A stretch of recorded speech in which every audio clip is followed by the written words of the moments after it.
We wear the uniform, do the duties, but there is no rice in our bellies. Is this life just for 7,500 taka?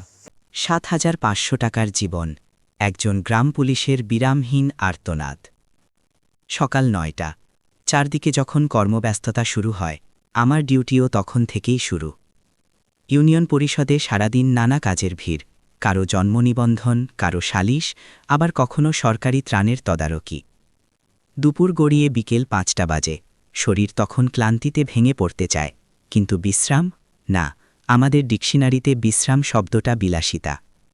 বাড়ি ফিরে দুমুঠো নাকে মুখে দিয়ে আবার তৈরি হতে হয়। নীল পোশাকটা গায়ে জড়িয়ে রাত ৭টার মধ্যে ছুটতে হয় অফিসে।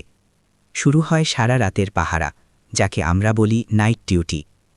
গ্রাম যখন গভীর ঘুমে আচ্ছন্ন, তখন আমরা চোর ডাকাত আর অপরাধীদের হাত থেকে জনপদ রক্ষা করি।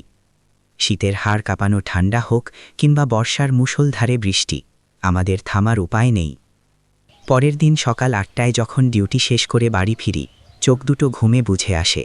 কিন্তু আমি কি ঘুমাতে পারি? আমার তো বেতন মাত্র ৭,৫০০ টাকা। বর্তমানের এই অগ্নিমূল্যের বাজারে ৭,৫০০ টাকা দিয়ে কি একটা সংসার চলে? সন্তানের মুখে খাবার তুলে দিতে আর বৃদ্ধ বাবা মায়ের ওষুধের খরচ জোগাতে এই শরীর নিয়েই আমাকে নামতে হয় অন্য কাজে। ঘুমালে যে আমার উনুন জ্বলবে না। আবার বেলা ১১টা বাজতেই ছুটতে হয় উপজেলায়। হাজিরা খাতায় সই করা শেষে যেতে হয় থানায়, চৌকিদারি প্যারেড করতে। দিন নেই রাত নেই, ২৪ ঘণ্টা আমরা সরকারের হুকুমের গোলাম।